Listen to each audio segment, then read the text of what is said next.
I'm Alex Guarnaschelli, and today I'm going to show you my 5 favorite ways to cook eggs. Great things to master.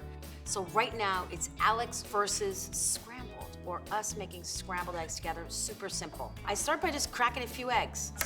I do a tiny crack right on the counter, and I just break the egg in half. You can now go in 2 different directions. You can either mix with a fork, but I'm more likely just to get out a whisk, tilt your bowl to get the volume of liquid on one side. You don't need to go nuts whisking it, just enough so that you get a homogeneous looking yellow mixture. When to salt the eggs. You can salt them right before you scramble them, and that's what I like to do. I like that salt and pepper to be really in the egg mix and not sprinkled on at the end.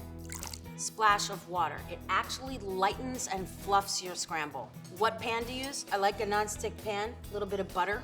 Give the butter a minute. We want the pan a little bit hot, not too hot, and in we go. All right, 3 eggs.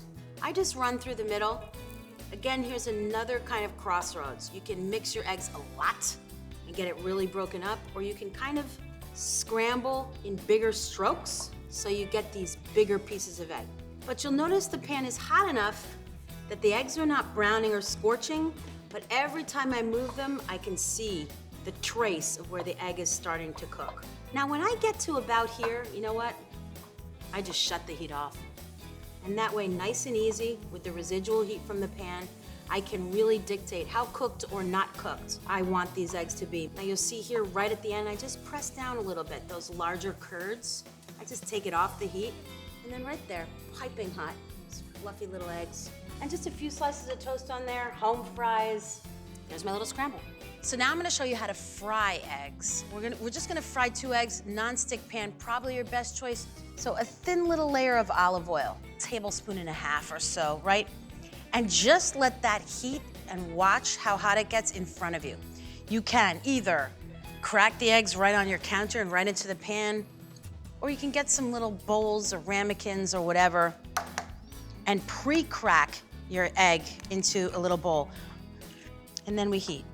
Now, obviously, I don't season eggs for frying before I start cooking them. Once they start to firm up in the pan, that's when I land with the salt and the pepper. And you see when the grease hits the side, it bubbles up and it gives it that lovely little edge. And just get under that egg a little bit. Make sure it's not sticking. See how in the center it's not completely cooked? If you want them a little more cooked, add the tiniest splash of water. You can even pop a cover on them with that splash of water for just a minute.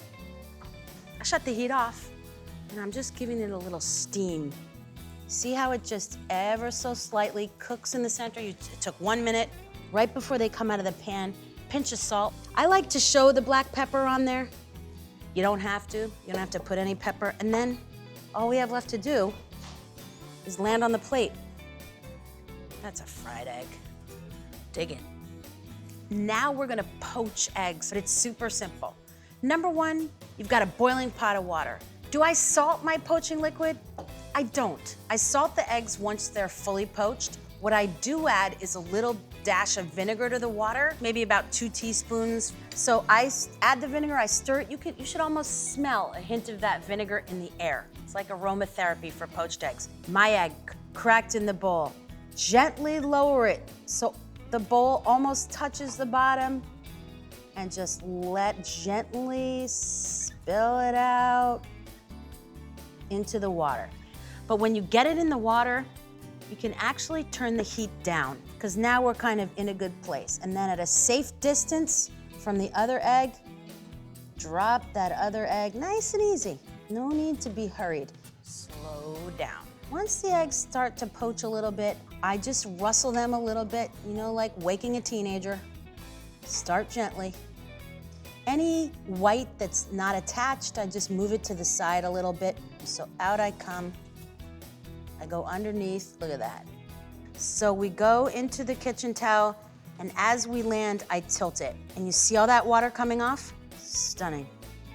Perfectly poached, jiggly, cooked white, no longer translucent, jiggly yolk. I'm a blotter. I blot gently the surface. You can just do this with a paper towel, and there's no extra liquid. Drop salt directly on top of it and just a jiggle of the pepper melt, just tiny. So let's do the yolk test. Come on. No water, all yolk. We did it. So now we're gonna hard and soft boil eggs. We start with a pot of boiling water, and so we start really hot, and the eggs cold from the fridge. Gently lower them into the water. I'm gonna do 4 eggs with the intention of soft boiling 2 and hard boiling 2. And this is just really a matter of math and timing. Once the eggs are in the boiling water, you hear that sound of them rattling on the bottom? I'm actually gonna lower the heat a touch so that this is not such a vigorous boil. For soft-boiled eggs, 5.5 minutes. If they are larger eggs, 6 minutes. For hard-boiled eggs, once they go in the water, 11 minutes. Let's take the first 2 eggs out for soft boil. Just time it. There's no chef magic here. There's no like, I magically know. It's a math equation. I do go in an ice bath or just run them under cold water once they're drained. Either way, I just roll them in the ice water so that I can touch them and peel them while they're still hot. Then I just tap all around the edges gently, like, knock, knock, can I come in and take you out? Feel free to just dunk it in the ice water, and then you can just dry it a little bit. And the verdict, we cut, oh, look at that. A little bit of salt. I like pepper in there. You don't have to put it. Soft boiled. All right, so the hard boiled are ready. Take them out, gently drain them. I go right in an ice bath just like I did for the soft boiled, just to make them cool enough to the touch to peel. And just peel gently. Nice hard boil. Look at that. This is my idea of a perfect hard boil. You can take it a minute longer, but you almost want the center of that to be a little rare in the middle. Salt right on the inside, serious pepper for that texture and taste, and dig in.